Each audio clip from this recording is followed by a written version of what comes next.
They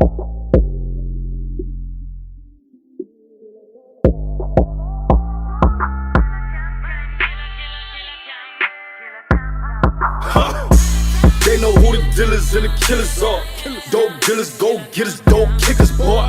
All my niggas swipers, but they ain't no frauds. Rest in peace, free my niggas who ain't making law. Welcome to Trapping Ain't Dead, another day, another dollar. Peep game. It's your boy Munch. I'm here with my co-host, Janae. Hey. What's good? Everything is good. I'm alive, healthy. How you doing? I'm alive. I can't complain. We made it through Super Bowl weekend. I know, right? All the traffic. We were quarantined to our houses. I ain't see that much traffic. You know. But I didn't do much of anything. I think a lot of locals didn't do much. Yeah, I just was like, I'm going to just sit this one out, y'all. So, with that being said, this is a special edition. Yeah. Special Super Bowl edition of the Trapping Ain't Dead podcast.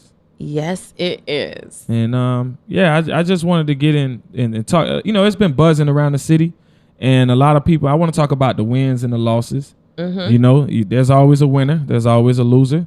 And it seemed like black folk in Miami seem to feel like they got the short end of the stick this year, and I just wanted to discuss it and bring some context to a lot of these deals. On the back end, this is Trapping Ain't Dead, and we do always want to talk about, the underlying stuff that happens, So. Yeah, most definitely. I definitely got a lot of phone calls this weekend because I was in it and I was talking about stuff going on with Super Bowl. I got some calls from some very interested people who had some stake in the stuff that I was saying. We're going to get into all of that. But I was just like, okay, child, let's talk about it then. Like, it was some fuck shit going on. There was some good shit going on. And as messengers, we gonna talk about it and we gonna break that shit down. Well, let's start off by saying my dog was a winner. Trap Bay was winning this week, boy. Them numbers went up, huh? I know. I say, well, y'all can say all y'all want, but I got some numbers. We did pretty good with Hello. Like, over the weekend, about at least 20,000 people, 20,000 visitors, I'll say, when you talking that type of terms, like, came to the website. So that's pretty good for it to be like, less than 3 days traffic that I don't normally get to my website. Hold on. So let me understand that. That was just in that 3 day period? That 3 day period and that not even really percentage wise, how much of a jump was it? Oh my gosh, just like some shit like 2,000% or some shit. Because I average like on a month, like maybe 5,000 visitors, like very modest. So for me to get that in, I get what you're saying. A weekend, it's like, shit. Like 4 times as much. Yeah. That's dope. I'm glad Hollow News is buzzing. My dog's winning out here. Yeah. Like I said, there's some winners and there's some losers. Munch ain't taking no fucking L's. I'm just letting you know. So that ain't how it go. Yeah, you know what this weekend showed me too, though, that people want content. Yeah. They want to know about their community. They want answers. They want people to help them break that down. So if anything, whether I ruffle some feathers or not, the people in the community who I feel like our audience, who we super serve, they deserve to understand these shits. We're privy to a lot of information and conversations that they may not be, and it's our job to break that shit down for them. So fuck whoever didn't like what I said. I got some calls saying, oh, how she bringing down a black man and all that. White people do that. Fuck y'all. Like, I really don't care. And I'm going to keep doing it because them numbers showed me that it's a need for what I'm doing. So y'all few people don't compare to 20,000. I'm gonna be honest. I'm not, and I've said this on the show a lot of times, I'm not the gossip person. So like when I'm like, and I take this back to Denzel Washington. When he made that clip about media, what's the problem with when you got too much information?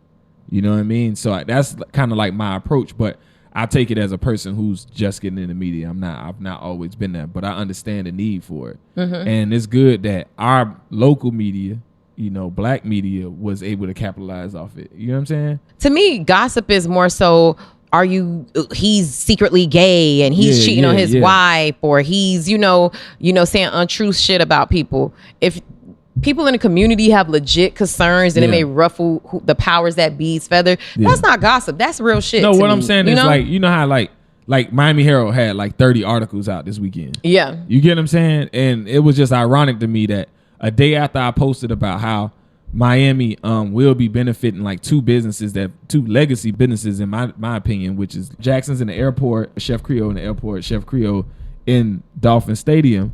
Those were some of the things that we fought for. So I think it was dope, you know. So I agree that those local businesses being able to partake in that economically and like to see like where it began and people boycotting for, you know, equity in those certain places and those arenas, that was a win. And, you know, big hats off to them. I'm just still a little bit critical because I'm just so tired of them just giving us one or two fucking bones. You know, it's like it needs to be more. And it's like hats off to everybody who get that. But it's just like it should be more. Yeah, of course. I think and that's why we're doing this podcast, because, you know, we got legacy projects that they did this year, which I think was very thoughtful as well. And I felt like was the aftermath of what the history was. Even NFL came here to the Roots Black House. You know what I'm saying? Oh, for real? Yeah, and we did the and I don't know if you've seen the videos, Inspired Change, one of the part owners, Zabo, he was actually the one that partook in it, but they actually have shots, and we'll show the video later on. What did they do here? Well, basically it was a round table discussion with Luke, one of the representatives, I think it was like Jason Jenkins from the Dolphins. I don't want to be wrong, but I know it was a Dolphins representative. I know there was Frederica Wilson, and then there was another representative from Stephen Ross's organization, Rise, and that they had a round table discussion about policing and in black communities and how that whole situation has been, you know, talked about. And then we talking about, you know, with Colin Kaepernick doing what he did. They made a stance, and you know, it made them, and it's 100 years, and the whole thing was inspire change. So I think it was good. It was some wins out of that. So yeah, let's get into some of these legacy projects. So the legacy projects that the NFL did sponsor were redoing the turf at Gwen Cherry Park in Liberty City. I'm not sure what they did in Gould's, but they did some work down south, and then also on Miami Beach, they got some projects there. And to me, it looks like they did projects in areas that gave money, like towards the host committee and bringing the Super Bowl down. So with my further digging, I realized and was able to discover, like, okay, that possibly played into the reason why Miami Gardens didn't get a legacy project from the NFL, because they weren't part of, you know, the groups that were giving money towards the NFL coming. And like someone told me, they were like, that kind of defeats the purpose of a legacy project. Like, we're already, you know, cities that may not strapped for cash, but we can allocate those dollars for different services and stuff for our residents. So we're going to help pay for a legacy project, like from an organization that's almost as big as God. Like, we're giving you money for something that you want to do good to do. It's a public-private partnerships. These things been happening for years, and that's why, you know, just talking about these partnerships or whatnot. You had Nike that renovated Trash Powell. That was dope, which was very thoughtful on behalf of Nike, being that all these players, they came out, they did a mural of some of the most recent players to play in the Mecca that we call Trash Powell. Yes. That was dope. And in addition to that, you know, just to take it back a little bit, we talked about the host committee. And in the host committee, I think we need to really like focus on that, right? There was a host committee, and this host committee was actually the same host committee who, well, as far as executives are concerned, was the same host committee that hosted the Super Bowl the last time in 2010, right? When we had Prince. So we mad about, you know, I know we get into a lot of the discussions, like semantics about, oh, blacks not being represented, but it's like, bro, we had Prince last time. Motherfucking Prince, yo. Yeah. The artist formerly known as motherfucking Prince, okay? Well, who the fuck is gonna ever say, I want to see Trick and Trina and Luke over Prince? Nobody's gonna say that. But I think the last time those conversations probably were coming up too. I don't remember that, but you know, social media wasn't that big, but I can't see any black person saying, yeah, I want to see that over Prince. It's Prince. That's like Michael Jackson. I'm sorry. Yeah. Like, Trust me, it is. Beyonce, like the best performer, the greatest musician ever. Like, nobody's going to ever say that. And he's black, too. Yeah. So I think even still, if they would have threw us some type of bone, you would have been like, okay, the diversity is here. Even though, like, no shade to my Hispanic, Latinx, I don't know what the saying nowadays. It's Latinx. Latinx because community. Latinx, basically is like unisex. Oh, okay. Because that was gender neutral. That was dope to see two women, Hispanic women, doing their thing. So I ain't gonna act like that wasn't a big deal. Yeah. So moving along, Luke. You know, we talk about artists. Uncle Luke is always talking about the business, right? And Uncle Luke partnered with a few people to do this spectacular ass event that I felt like was for us. You know, it was very thoughtful. It was not, I don't believe, funded by the NFL in no way. What, Luke's events? Yeah. Oh, I don't think so. I don't think they were. And they benefited local areas that didn't get seen. Like Papa Keith had a night that he featured. I know some local artists got to perform. We talked about local artists. My boy, the Harden Project, actually got to perform on Super Bowl Sunday. Oh, nice. You know what I'm saying? Zipporah Hayes, who we just had on the show, who was a guest on the show, she had some stuff happening during the Super Bowl with her kids and entourage. So it's a lot of different things that was happening. And Luke had like the city shut down on that end with that car show. That's why I say, yeah. That's why I say we was quarantined. I really couldn't get past. Oh, like, that is near. Not too far from you. Exactly. So when you got about 103rd, 119, that's why. Remember, I said I ain't going past 103rd because I already knew like it ain't no parking over there on 125th. To be honest, you know what I'm saying. So I knew 7th Avenue was gonna be crazy, and I was just like, nah. You know what? A good point. That I was on Jill Tracy's show on Sunday night on Hot 105. You know, shout out to Jill. Hot Talk with Jill Tracy. You know, she's a huge supporter of the podcast. And we love her. Work together, play together, change the game. Yeah, and she made a good point. She said Luke played to his audience, his demographic, and he did what he knew they would want. And that even, speaks to the point we were just talking about with Zabo before he left, SuperBowl. Like, and not saying whether you agree with those events or not, like I thought SuperBowl sounded amazing, but I'm just saying these are people. EJ is now a Hall of Famer. Exactly. Edgerrin James is a motherfucking Hall of Famer. Salute. That's so the point is that people understanding their demographic, marketing it perfectly and making sure that they capitalize on it the right way. Exactly. And just some people just had some fails or some hiccups this weekend because they didn't properly do those things. And Jill, when she said that, I was like, that is true. Like, she's like, Luke played to his audience and he did it well. He know people want to have a good time at Super Bowl.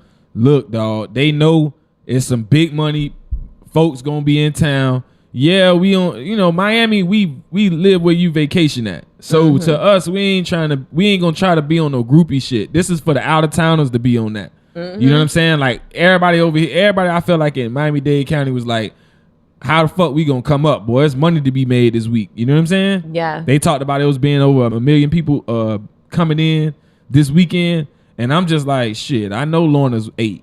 I know that Starbucks in Miami Gardens 8. And so when we talk about Miami Gardens getting snubbed and stuff like that, those were the reasons why I was kind of like refraining from saying anything because online on social media, because I was just like, yo, businesses won this weekend. When you talk about, the city of Miami Gardens, it was a thing. Before it wasn't city. They didn't say Miami Gardens all the time.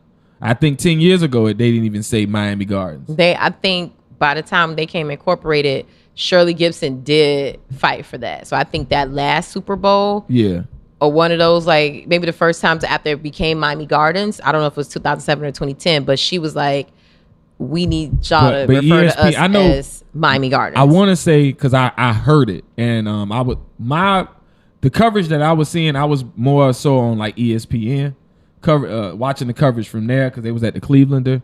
And they had some good guests, and my brother watches ESPN. So Well, we like that you watch ESPN. Yeah. Well, I watch ESPN, but I try to refrain. I really have divested. Keep my people employed. Yeah.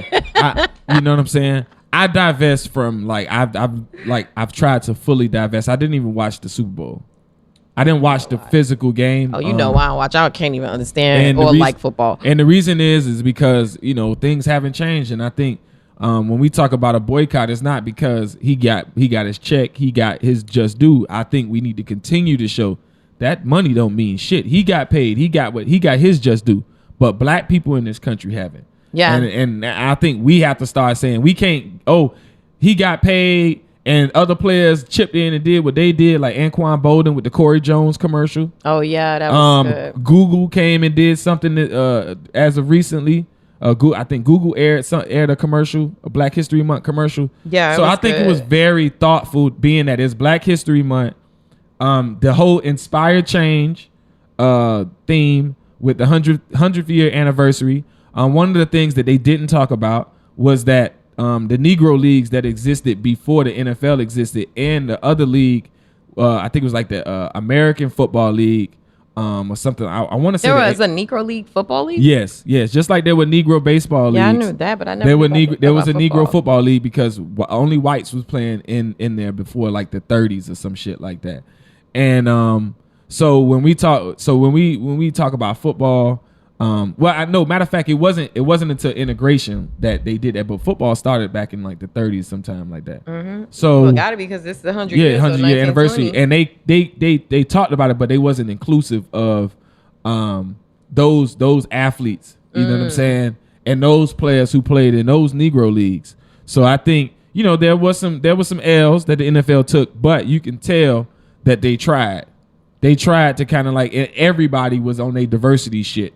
This time around, you know what I mean? Like I don't think I've seen at the beginning of Black History Month. I don't think I've ever seen this much corporate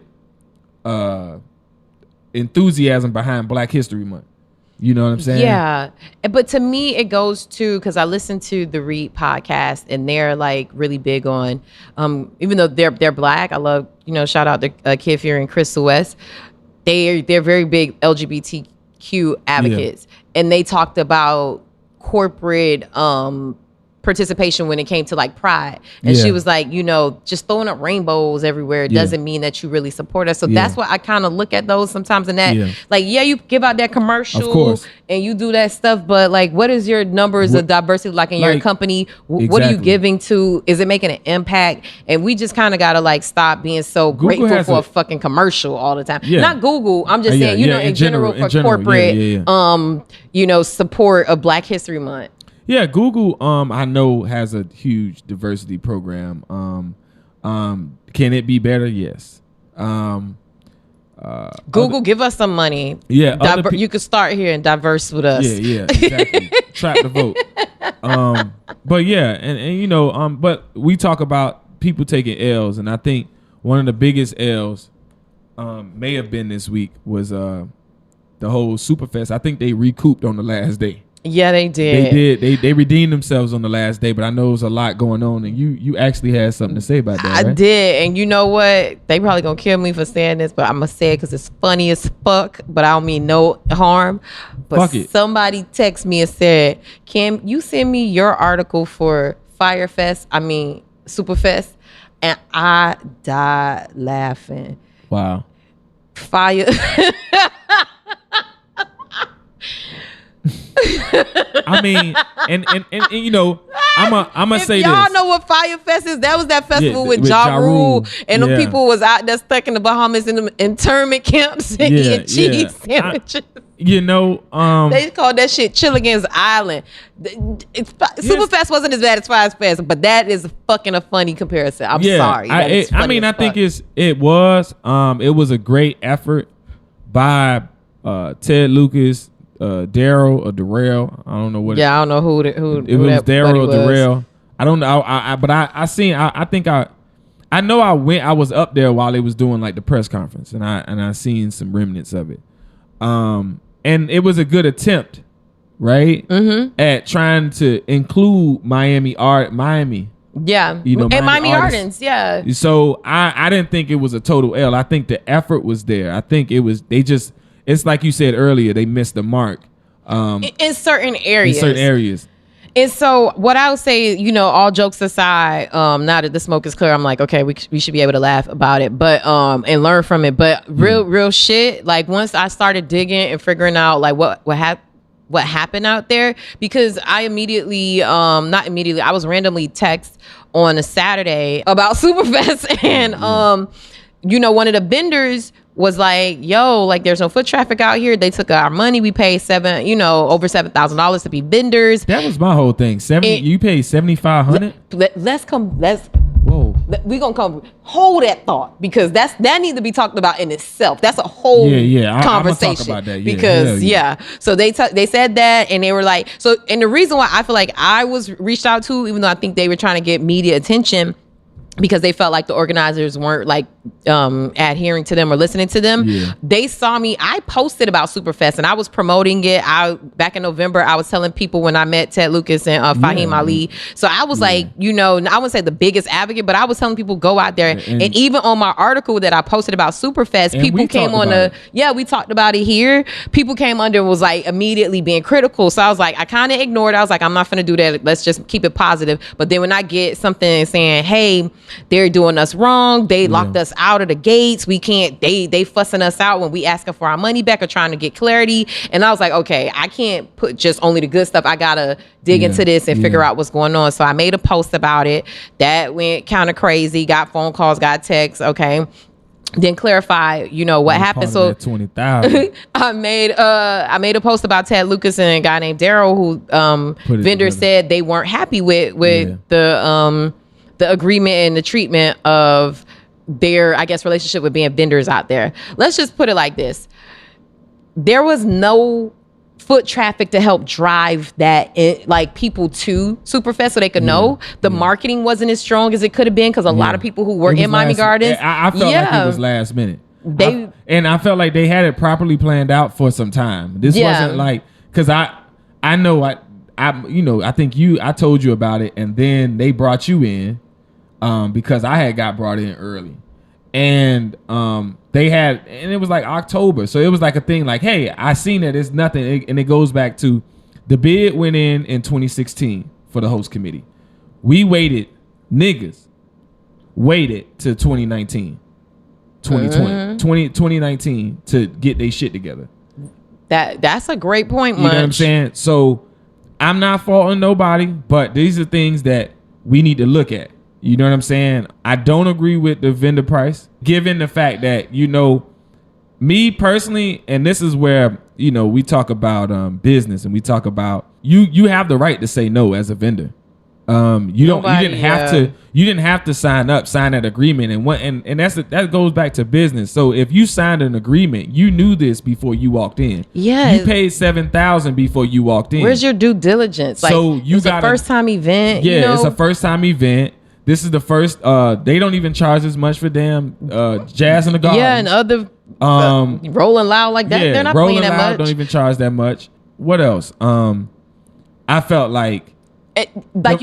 Some business responsibility had to be taken. You can't put that on Ted and whoever the organizers you can't do that. That's not fair to them. I remember one time, and I tell this short story. I remember one time we was doing my dad, who had a food truck, and during the time he had the food truck, and the biggest event in the hood was the Peace in the Hood festival, and the vendor fee was lower, right? The vendor fee was like only like $350 or something like that. Maybe I want to say it was between $350 and $500. I can't remember.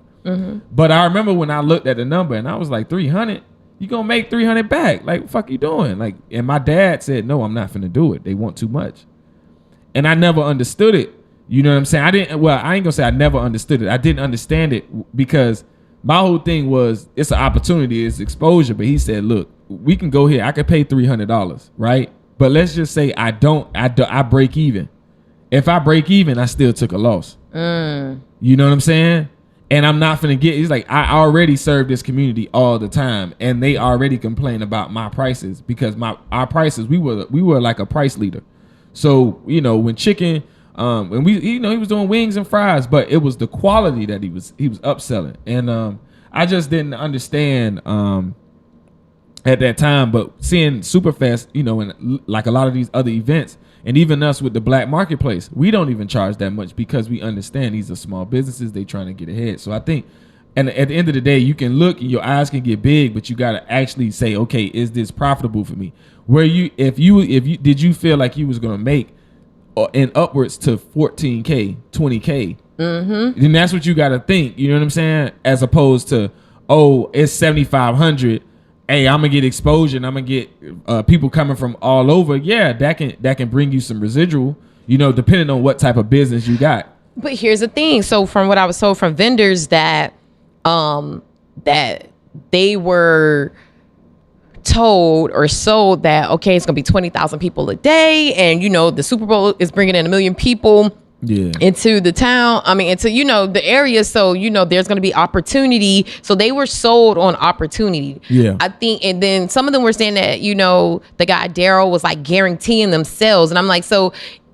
I just red flag. And that's the thing. So it's unfortunate that, you know, people kind of like took advantage or exaggerated stuff, and then you as a business person didn't really, you know, do your due diligence, because there were people who came on my post who have food trucks, who are caterers, who were like, they told me that price tag and I said, nah, it's other money to make it out on the beach. Like, I'm not finna pay that tab for this event. So there were people who inquired and wanted to be at Superfest, but said no, that was just too high. And they smart as shit. Because you could have literally had a permit set up on your own on a corner. Like, for instance, if you was on 180, if you was anywhere like, say, like Studio 183, if you was on 441 in an open lot, or you worked out an agreement with one of them, you ate.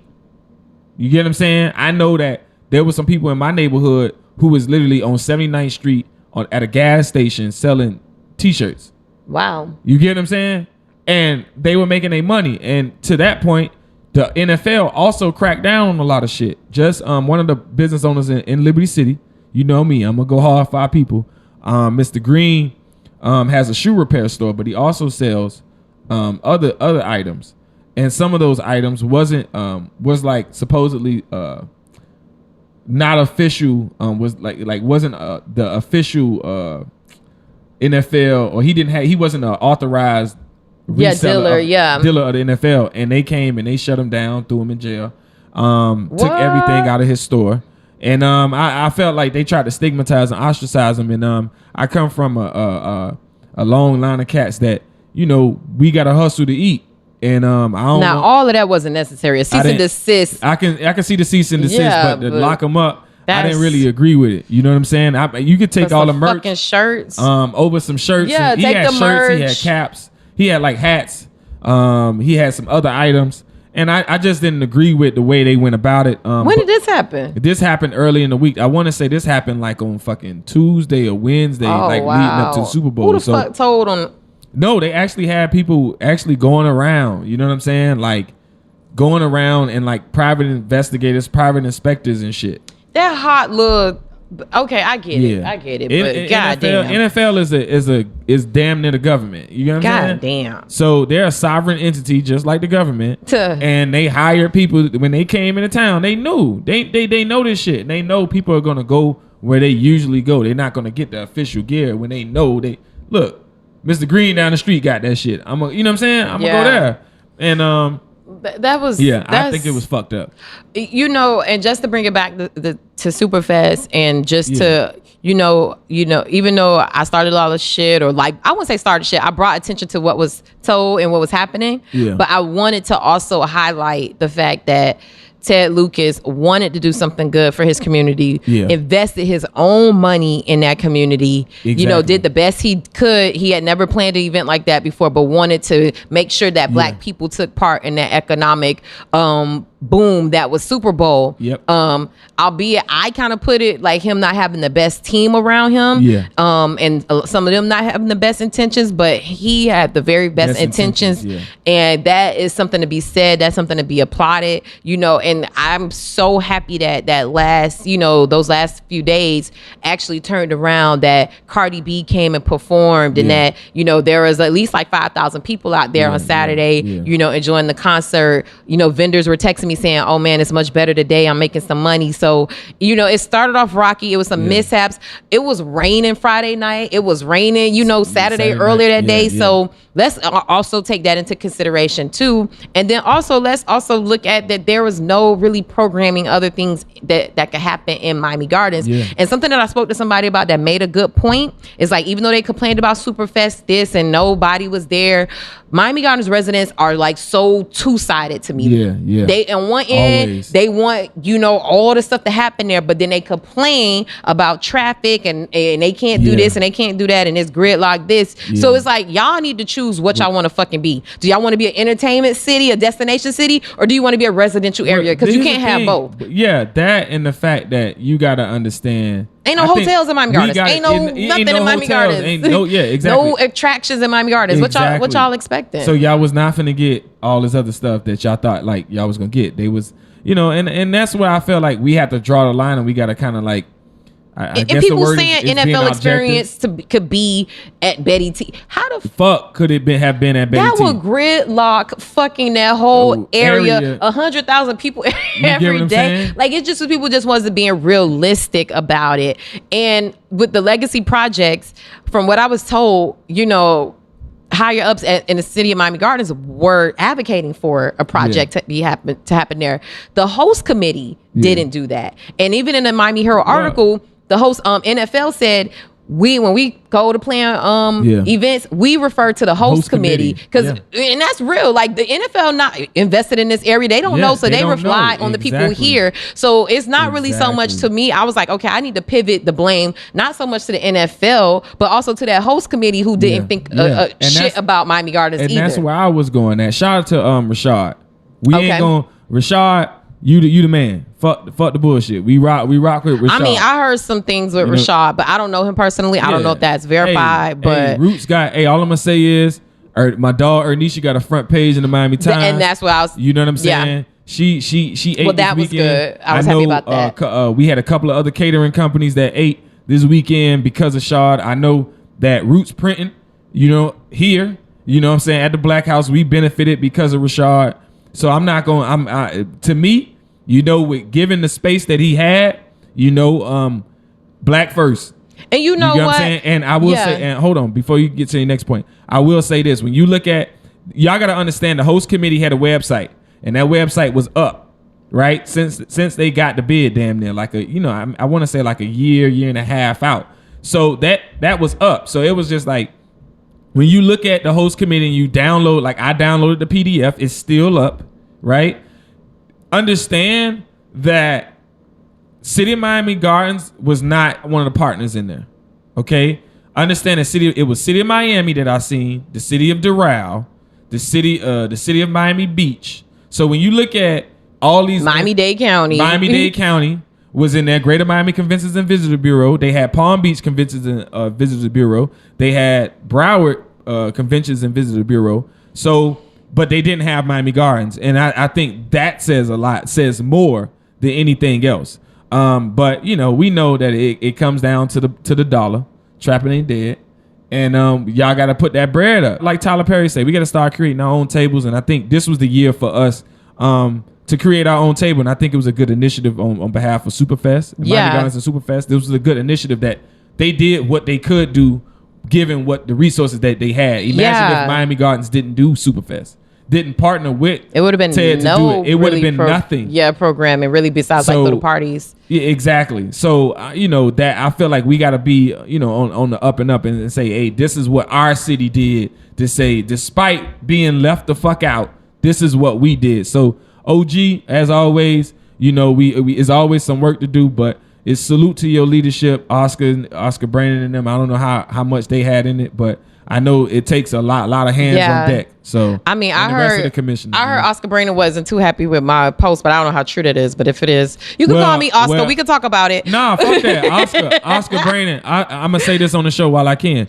Oscar, I got another platform called Question Need Answers. But I need that post legislative session. If you can get that for me, we good. And it's all love. It's all love. Yeah, We ain't just nobody wanna trying inform our people on to what's come going for on. people. And here's the thing. I also say to I hate people, when politicians take shit personal. yeah, because here's the thing. There's a lot of shit me and you do here that we don't talk about. And I'm never going to give light to it. I'm never going to push it out there. But if it's stuff with the community, business, economics, like y'all got to kind of take that in stride too. Like that's a part of the job too. Like we always, and I said, fuck it, because I don't get paid by nobody. So, I said, like, we do a lot of saving y'all ass. All That's right? true. So when it comes that to, is really true. like, I'm gonna be real. OG is to most people think that OG is a friend of mine. OG is a politician. He's an acquaintance. I can call him. He has an open door policy. Let's be clear. When I have a problem and I want to ask a question, I tell everybody this. I can go in that office and ask a question. You get what I'm saying? When Keon had that little situation down with your boy, guess who got a chance to holler at him?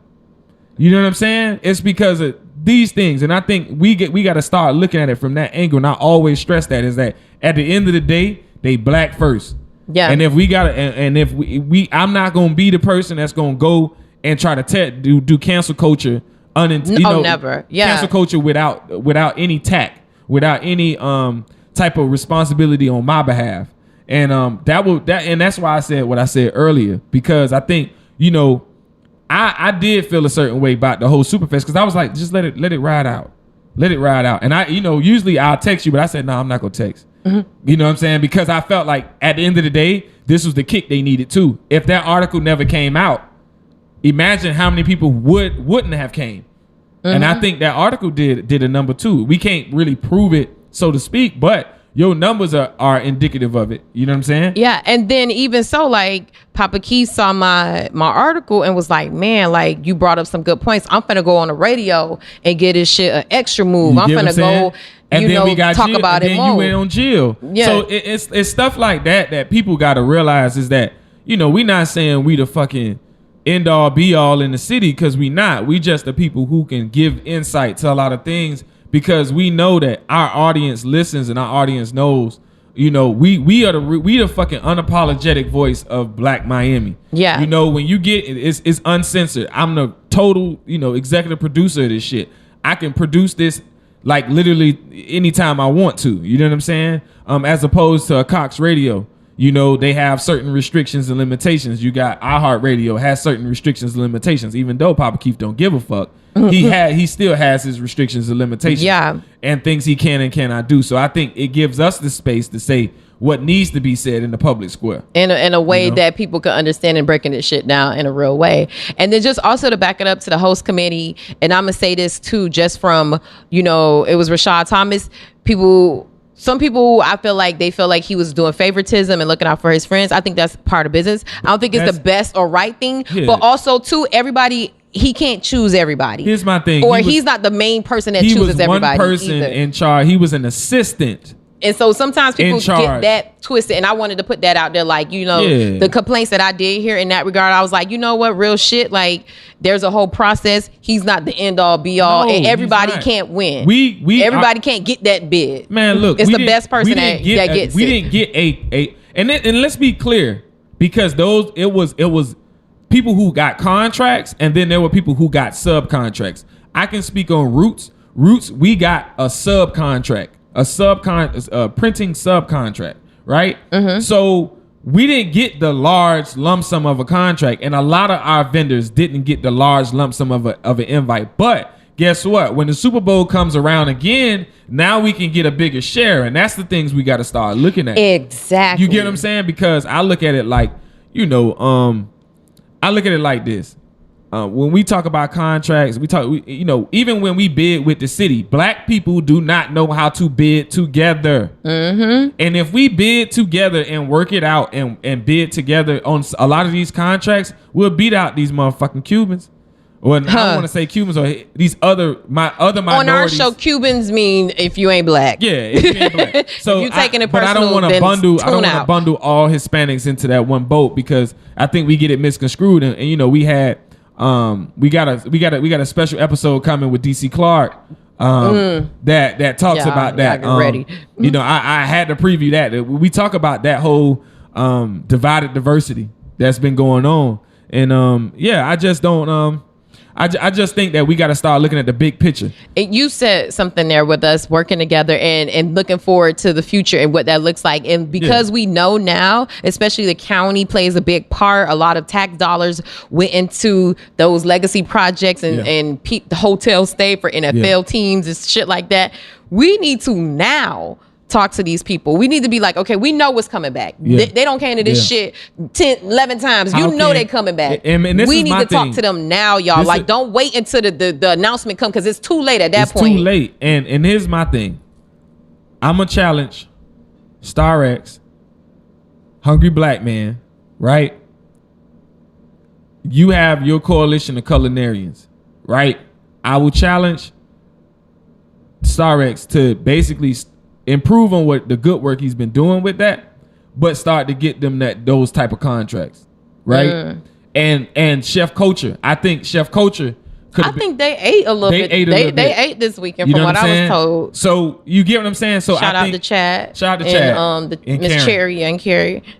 So yeah, I think my Be Me brother, but so yeah, I think we was winning. It just wasn't everybody, and I think you got to look at it like there has to be winners and there's going to be people who lost out. That's not to say that the next time round the shoe may be on the other foot. Let's learn from this shit. We know what we need to do. We see what the players are. We see what the NFL, how they work when they come for Super Bowl. Yeah. Go after the bids. Group, like Munch saying, work together. We always talk about group economics. Yeah. That is why, fuck all that shit they talk about with group economics. Group economics is not about us spending the black dollar in the black community. Group economics is about us using our resources, right? Whether it be capital, whether it be business acumen or business resources. Let's put these things together so we can create something that the whole city can eat off of. There's so many different ways that the city ate this weekend. You get what I'm saying? Whether it was hospitality, whether it was tourism, whether it was so many areas that you could have ate. Like, you could have literally got a van and literally like rented a van, put that shit on the fucking port. You know what I'm saying? And I mean, had it at the port. When the people get off the cruise, when the people got off the airport, you could have had a shuttle, and that shuttle would have shuttled people around. But we didn't think about that. We didn't have that in place. I think about the promo plug. Shout out to So Loose Promotions. So Loose Promotions, man, that boy had 10 trucks on the street.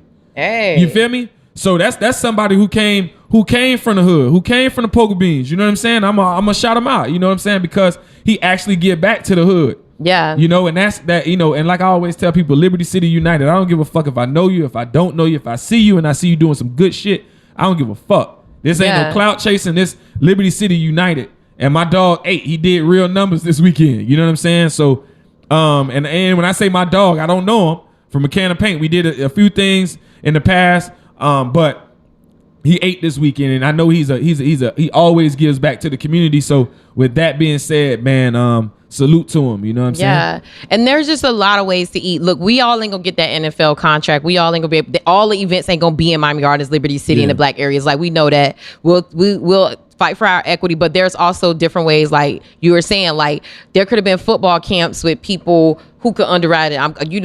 The Princes, the Prince brothers, Freezy and E-Class, like they could have sponsored something, or other people who have means in our areas, they could have partnered up with some of the football players to do their own like auxiliary events in our community. I hope Superfest comes back when they come back, and he comes back better than before. I don't think he should do it a week, 8 days ahead. I think he should maybe like just 3 or 4 days. I think he should have did 3 4 days and just really fine tune your marketing. Like, I want you to win. I want it to be packed out. And I'm hoping that by the next time we have another Super Bowl, maybe there are more attractions in Miami Gardens. Maybe there are some hotels and some more entertainment stuff in that area. But I just want us to really talk to our elected officials now. Be on their ass. We'll help y'all stay on their ass and stay reminded. But other like contracts to be like when you I can't stress, it's Black History Month, so we try to get a lot of the big heavy hitters in here to interview, and Miami-Dade County, man, blacks are being left out of everything. We the bottom of the totem pole. I know, for us to be 20% and get 2. and we we 20% and get less than 2, and I think that was a big thing going about the performance. On to the performances. Oh yeah, the biggest thing that came out SuperBowl the day of. They said 70% of Miami is Hispanic, right? Mm-hmm. And here's the thing, what I want us not to fucking account for. The Super Bowl said that, right? Understand Black Twitter in Miami. Black Miami Twitter did that. So give yourselves a pat on the back, but stop. But we need to do more. What did they do? But if for the Super Bowl to say what they said, that mean that conversation had to start somewhere, right? And then when you do, you know, when just to be fair, there was an article that also came out talking about how most of the time the Super Bowl comes down here, it does not benefit the city. Mm-hmm. You know what I'm saying? And I've seen that from Business Insider. They said it's those numbers are like really inflated to them. They said it's not. They said realistically it could be 30 to 100 million Brent Barton versus like 300, 500 million. Exactly. So, you know, we talk about the halftime, J-Lo and Shakira. I know a lot of people was upset about that. But like I said, did you like the show? Did you see the halftime show? I did watch the halftime because I had a feeling that I would know somebody. And I made it my thing. I told my mom, I say, nah, we ain't gonna turn from this. You are performing arts. I grew up at the African Heritage Cultural Arts Center. Like I said before, Zipporah Hayes, who just was a recent guest on the show, who has Future American Music Entertainers, her group, actually she's in artist development and is a talent coach on the music end, music and dance, performing arts end, and she basically had some kids perform at both in the Red Garden, I believe, as well as a Super Bowl. So nice. So there, those were wins. You know what I'm saying? Yes. At the halftime show, my girl, shout out to Bianca Bruton and Keenan. Wait, Bianca was with Beyonce at Homecoming. Yes, yes, because I follow her on Instagram. Yes. Hey, girl. So my girl, and these are people that I literally grew up with. Like me and Bianca were in the same grade, same classes together. Grew up together at the Cultural Arts Center. Went to Norland Middle. So for me, it was like that's a win. Every time I see my dog on stage, it's a win. You know what I'm saying? Much because when I was watching Shakira and J-Lo dance, I was like, the girls, and I said, really, the black girls on the side really was still in the show. Like, but think about it, they were front. They were in the front. The rhythm was more in tune. I was more so watching the girls on the side. So that's crazy that you said some of them from Miami, because that like gave me were in the Bianca was right there in the fucking front. Oh, so she was the girl. I was like, she was the one. I was like, it was a black. Yes, it was a girl, and I was like, she is killing it. Look, Shakira really with that. Man, hip hop and shit. She was doing her thing, but the girl next to her was like hitting that shit. Yeah, like that's what I'm saying. Like and talent. That's what I'm saying. So Bianca, man, salute that's my dog. Well, I'm damn near emotional because the halftime show. No, you know, because they don't put know a different perspective. Nobody knows that type of shit. And shout out to and like I said, Keenan, who also has been touring on Hamilton. You know what I'm saying? Oh, nice. He's actually. You feel me? He actually was a dancer. He was the one. It was a video that came out, and I'm probably gonna repost it. I already reposted on my personal page that talked about he prayed with all of the dancers before. He was one of the dancers that was in the back, like acting as if they were horn players. So he was a male dancer. So when you talk about both sides, and they both came from the Cultural Arts Center, but to bring it home, right? Miami Northwestern was on Made the News. They were on Miami Beach performing, and they put some white cheerleaders in the front. I saw that, and it was a whole big joke. It was a whole snub. Like, I didn't think that was Miami Northwestern. I'm gonna say it for my girl that because she still won, right? Because Bianca in the front of the Super Bowl and Keenan on that stage with Shakira was Tracy Young Byron's work. Hey man, come on, Tracy. That's Tracy Young Byron. I want us to understand that our people was winning. It may not have been all of us, but our people was winning. And salute the Northwestern. I didn't know that was them for them, even though they whitewashed us a little bit. But I'm happy y'all was there. That was they tried to do they divided diversity again in Miami, and it's crazy that in Miami they fuck up on diversity, but this is supposed to be such a diverse city. Yeah. So to me, I'm just like what whatever. Do you feel like there should have been some Miami people performing? Because that was a big discussion too. Nah. I felt I'll be the like first person to say no. I was hoping Ja Rule popped up for some reason with that J-Lo. Are you Willie? Or Wyclef with Shakira. Ooh, baby, when you're I think the thing is what we got to understand, and I think it was brought up earlier when we had the whole discussion about Jay-Z initially taking that deal with Roger Goodell. Yeah. We talked about, hey, we got to wait and see what comes out of that, right? Mm-hmm. So one of the things that I felt came out of that is we understood the process of the Super Bowl and those performances. It's mainly for, just like y'all fuck ass promoters say in Miami, exposure, right? So the Super Bowl is for exposure, but when, it's like, all right, I'm world renowned. Like a lot of these, when Google did the commercial about the most Google performance, the most search this, and most this, it was black people. Mm-hmm. So we don't really give a fuck about exposure because we are the top because we dope. Y'all gonna want to see our shit. Like we're innovators of culture. So I think on that end, I think we had to kind of like, look at things and kind of like bring it back a little bit, Yeah, I just feel like I get it. And, of course, we want to see people that we know on stage. That would have been dope. I would have loved to see anybody want to motherfucking die or something. Don't stop. Get me wrong. Don't stop. Or Trina, who bad? Who? I would have loved to see that. But we get the diverse appeal of the Super Bowl and why it wouldn't have made sense. I get that. I'm glad that even we was willing to say,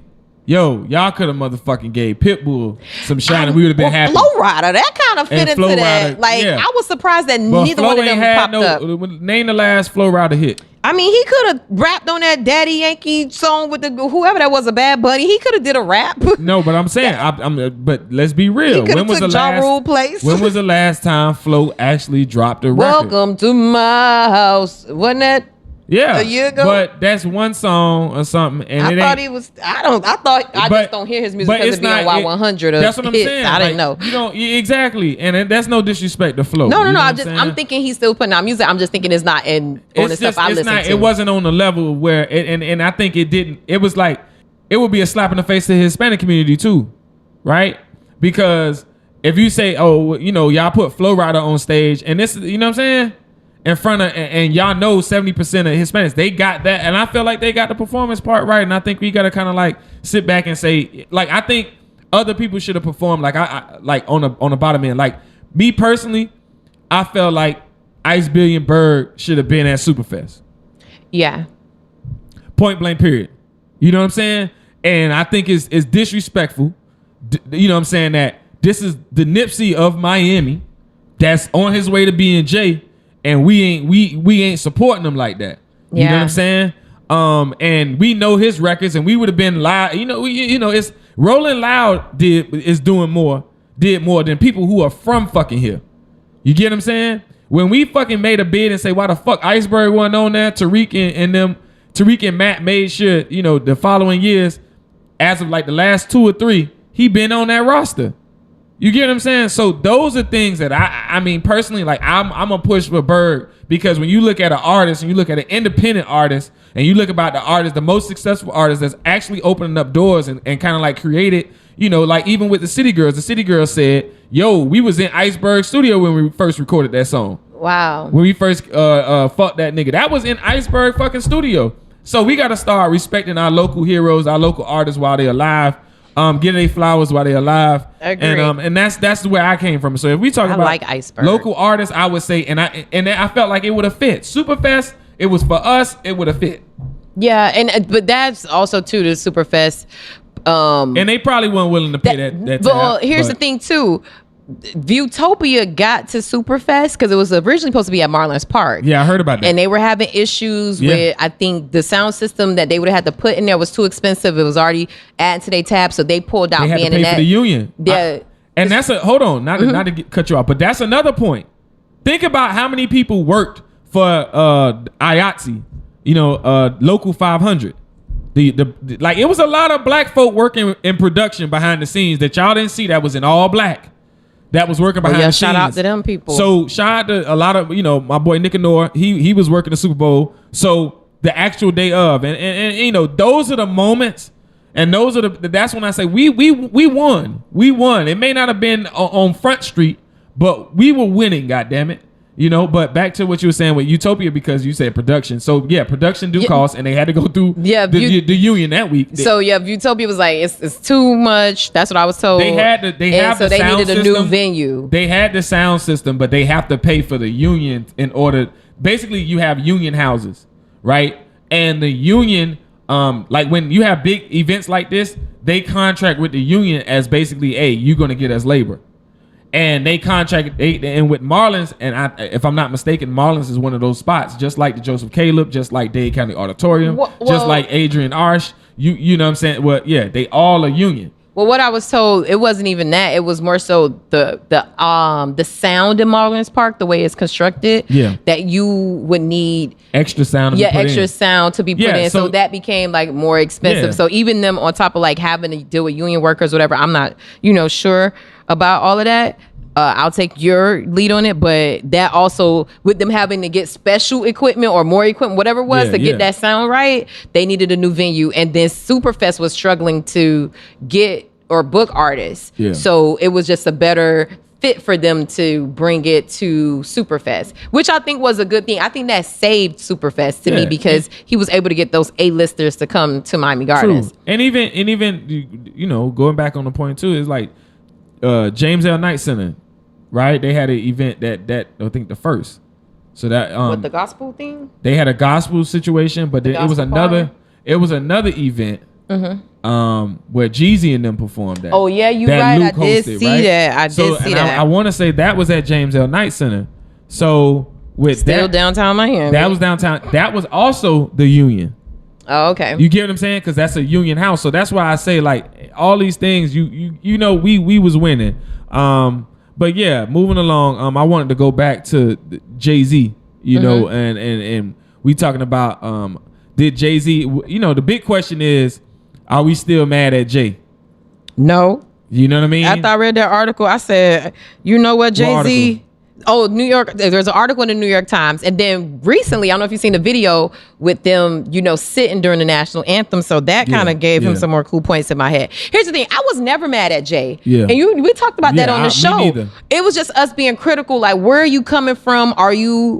Is this capitalism for you?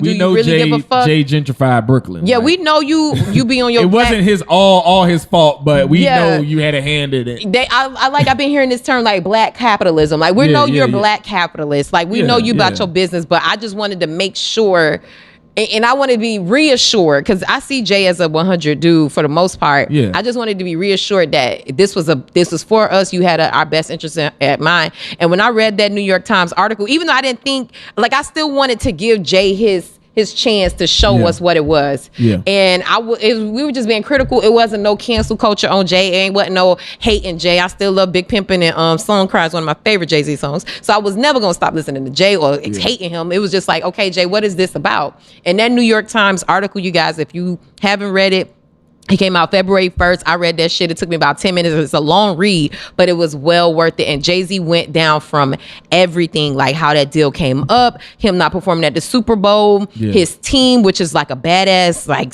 Latin woman who was like running everything. He was talking about Tata doing stuff, random shit too. Tata been doing shit for him. Tata is the reason he rap now. I love him and Tata story. And he was just breaking down, and all of them were breaking down like what that deal was, who's involved, their Rock Nation, how that started through Live Nation. Rock Nation, Live Nation, they have a contract with the Super Bowl, and we talked about that earlier. Yeah. And so one great thing that I love that Jay-Z said in the article, a couple of great things. He said he know that Kaepernick was done wrong. He said, and he's like, but it's been 3 years, not 3 months. And he's like, what do we do next? And he was like, you know what? He said, me and him fighting for the same thing. We just got two different ways of going about it. And when he said that, I was like, damn, like, okay. Yeah. I rock with you. And I was like, and I'm waiting to see. And he was like breaking down what inspired change and what those grants and that funding looks like and what it's going to be moving forward. And it started with that, I think, ad during the Super Bowl, bringing awareness to people.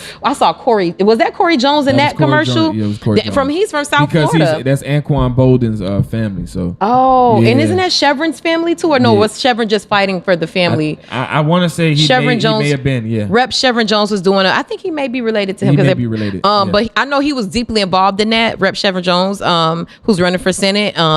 somebody we should support. But I'm just saying, like, that to me gave me chills when I saw that commercial, because I was like, man, we see this on this big of a stage and these people see how this affect us. And I was like, okay, Jay, I get what you're doing.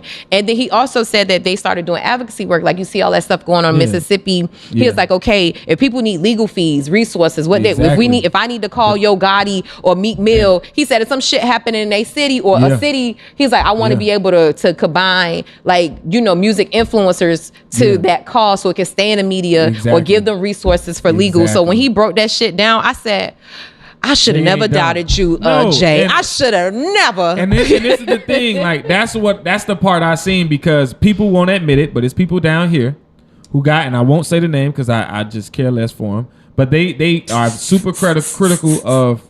I really don't rock with them. I rock with the individuals. I don't rock with the organization. I'm gonna continue to say this. Y'all probably know who the fuck I'm talking about. But the people who are in the organization, some of the people in the organization I really rock with. Others I don't too much. But they receive money from Rock Nation, but still will slander Jay. You feel me? As if, and say, oh, we didn't know we got funding from them. But nigga, y'all know. I wish I knew who you was talking about. We gonna talk about it. You know. Because I don't like that shit. And at the same time, let's shout out to FRRC did get funding from Rock Nation. What's that? Florida Rights Restoration Coalition with Desmond Oh, Reed. that's what's up. So they did get funding on their last push. When they said yes to second chances legislation. They did in the final push. Not the final push, but like damn near on the last leg of the. And I heard over 100,000 people there, because you know they had that bullshit. You had to pay your restitution. Yeah. They raised that money for 100,000 people, and Jill told me that Desmond's trying to get 40,000 more before the election. Exactly. So let's make sure we supporting them on that. But, exactly. So they got money. Yeah, they've been from Rock Nation. From Rock Nation, they got that before the Jay-Z NFL deal. This was last damn election. Oh, nice. You get what I'm saying? So when I think we get in, and that's we're not we can have a difference of opinion, but like, you know, we have to understand that we got to see the bigger picture, and we got to say, this is my role in it, this is my role in it, and this is what I can do, and this is how I can best serve the community. Like I always tell people, I'm not a fucking activist. I'm an advocate. You know why? Because I'm one of the people who can sit in a room with regular fucking in a room full of suits with regular clothes on, in a most likely a hoodie and some shades, and I can go back to the corner store and I can go tell them exactly what happened. You get what I'm saying? So you got some people who are the bridge, you got some people who are left, and you got some people who right, you got some people who high up, you got some people on the bottom end. And that's where I feel like my privilege is, and I try to use my privilege to the best of my ability. In that, and I think we got to start looking at each other like and respecting one another for that. Yeah, and it definitely. took a long time for me to even come around to this way of thinking or this mindset, because I came from the mindset of it's black first, by any means unapologetic, but it has to be some give and take. You're gonna have some people who are for with the shits, and you got some people who gonna be in the back. Yeah, and at the end of the day, if we all got, like Jay said, we want the same thing. We just got different ways of going about it. And just because of that, like, we ain't got to disrespect each other or cancel each other or discredit each other or try to stop each other from, like, okay, even if that mean in that moment we can't come together at that time, but I'm going to still support you in what you're doing. I'm not going to try to stop what you're doing. Exactly. We just got two different ways of going about it. You get what I'm saying? But I'm just hoping at some point it'll all come together. Like, for instance, Jay-Z and Nip. Two different people, two different ideologies about the same fucking goal, right? Yes, we can sit up there and say Jay-Z is a black capitalist, all this shit. But then you look at Nip, and Nip is educating you on, look, public-private partnerships. This shit been going down. You get what I'm saying? And he got a lot. He didn't have all this money, but he had the power of influence. And he had the knowledge to know, hey, I need to partner with these people over here in order to create change in my neighborhood. And he literally transformed his whole neighborhood doing this. You know what I'm saying? And like Jay said, shit, it was some shit Nipsey had left to teach me. Wow. You get what I'm saying? In a freestyle when he performed one time. So I remember that. And at the same time, look at Jay-Z and fucking Kanye.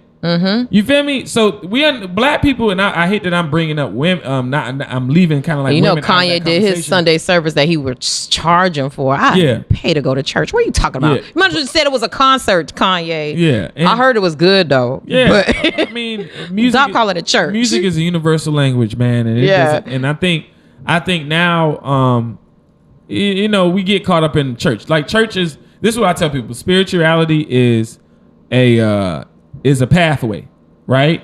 Well, spirituality. Everybody has their own spiritual system, right? They deal with spirituality different. Religion is a pathway to that spirituality, right?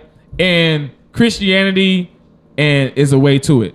Just like secular, when we talk about secular music or we talk about gospel music, rap music is a testimony. You get what I'm saying? So it like DMX used to be praying and they used to be trying to judge him.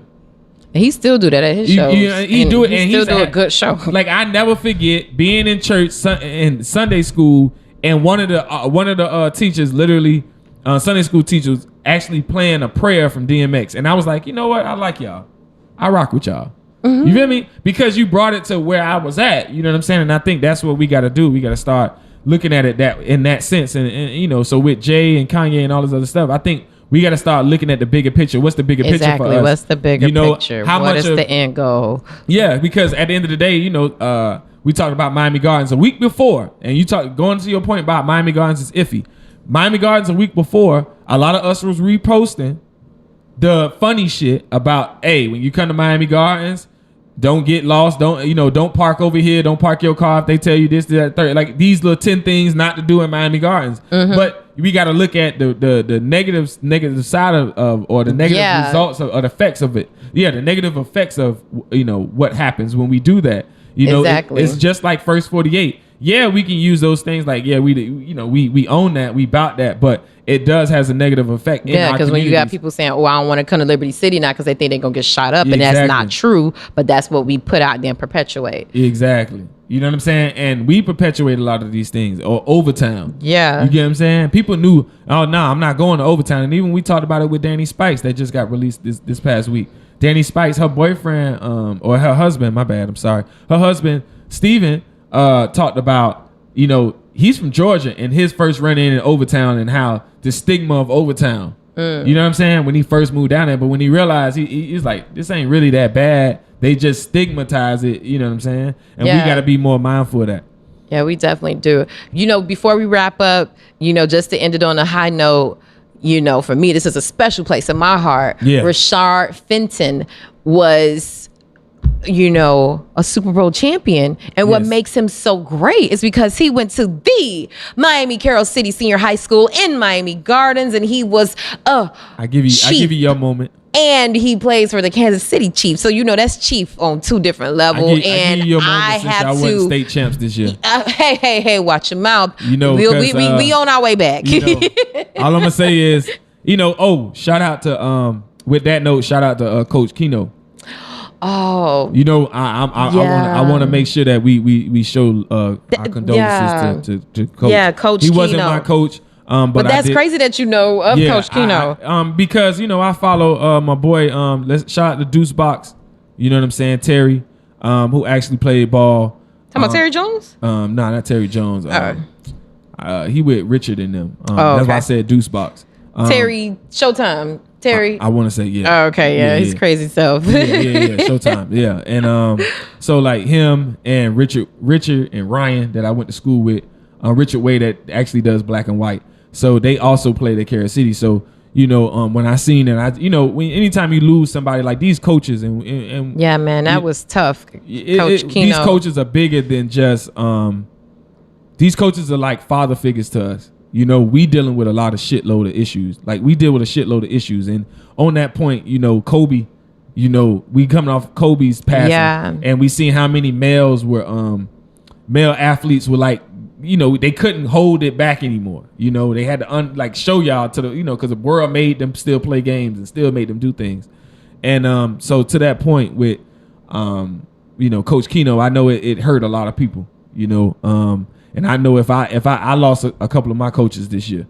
I lost Coach Lavelle, and I know that Coach Lavelle, he taught me outside of Coach Pete, he told me to no fear. Smash mouth football, no fear. You know, and that's the same mentality that I carry outside. Football for us is a you know, just like I was talking about spirituality, is a pathway for us to deal with our anger and our emotions. You know, so when we get done with it, we deal with a lot. We try to compartmentalize a lot of these issues that we've been, you know, dealing with for years, and we do that through football. And coaches help you navigate that and guide you. And the great thing about Coach Keno, that, you know, he was always a soft-spoken guy, very cool, always smiling, just like easygoing. And my experience with him was, you know, being a female athlete, you know, running track, it was always cool to me, like when the football coaches like recognized me and my talent and like congratulated me and encouraged me. And Coach Keno was definitely one of those people who always was like, hey, I saw you out there, Tate, good job. And you know, he was also a softball coach out there, so he had a lot of female athletes who were speaking on him and just saying how good he was, how he guided them. And so many football guys were talking about his impact on their life. And so my prayers are with his family. His son, I think, was in the accident with him but survived.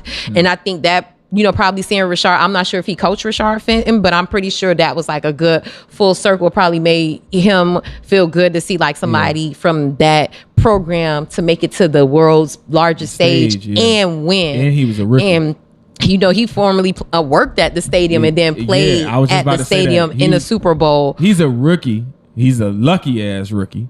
I get goosebumps just thinking about like the fact that full circle for Rashard Fenton. That he used to work concessions or event, or he was event staff at the stadium, and that's a testament also to OG, Mayor OG. You know, because you know it's in Miami Gardens. Those are the opportunities when you go in Starbucks. You see black folk. Yeah. You see us. You see them. You young kids. You know, when after a certain time, after they done with school, and I think those are the opportunities. We there was a lot of losses. Some people took some L's, but at the end of the day, there were a lot of wins in our community, and I wanted to really highlight, you know, a lot of these wins and not just talk about how we got snubbed so much. And even if we did, you know, we did get snubbed in some areas, but okay, we talked about it. Okay, what y'all gonna do next? Exactly. Who you gonna speak truth to? Who you gonna hold accountable? Who are you gonna ask for those contracts, those bids to be, you know, recognized when the NFL comes back or big events comes?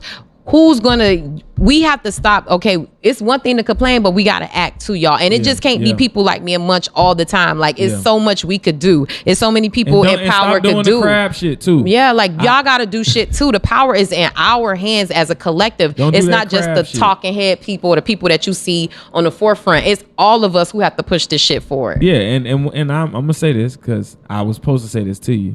But stop doing the crab shit, man. If you see one person doing something, man, join their cause, man. If you don't go reinvent the wheel.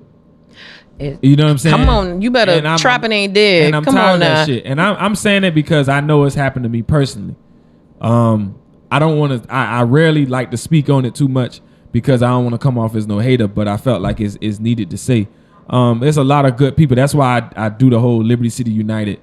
Somebody called me this week about programs in the school, and the first thing I did was make sure that other organizations were highlighted from my area.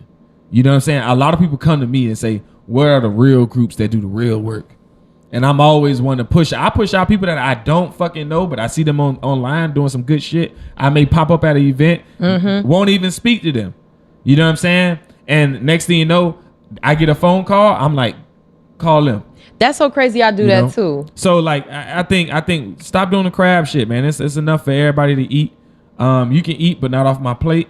You can eat with me, but not off my plate, dog. Exactly. It's enough room to go around. Let's start practicing real group economics. Exactly. Let's start bidding on these contracts together. That's in media. That's in construction. That's in all food, different culinary, types of all different types of industries. There's contracts in the city of Miami. There's contracts in the city of Miami Gardens. There's contracts in the county that are large contracts. So, you know, there's contracts that come out with other private businesses, other procurement agencies like Jackson Memorial Hospital. There's other places like there's a lot of different places that you can go. that I feel like you can. There's a big piece of the pie. We got a $7 billion budget, and don't quote me on how much money comes through the city, but I know that between Miami and Orlando, the state has a bigger budget than most third world countries. So wow. And there's business to do with the state as well. So let's get it, y'all. Let's get to the money. Trapping ain't dead. So with that being said, Janae, how can the people find you?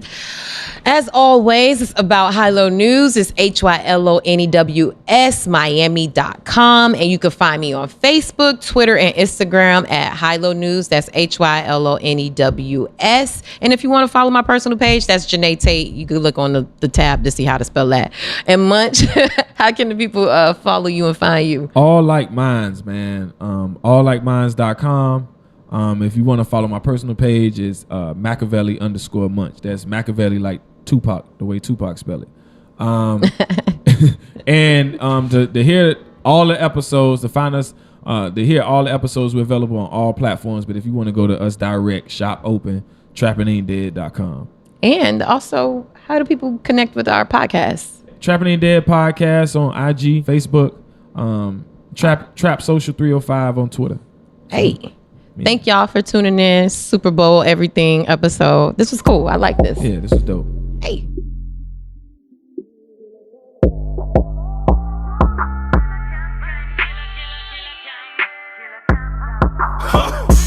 They know who the dealers and the killers are. Dope dealers, go getters, dope kickers, boy. All my niggas swipers, but they ain't no frauds. Rest in peace, free my niggas who ain't making law.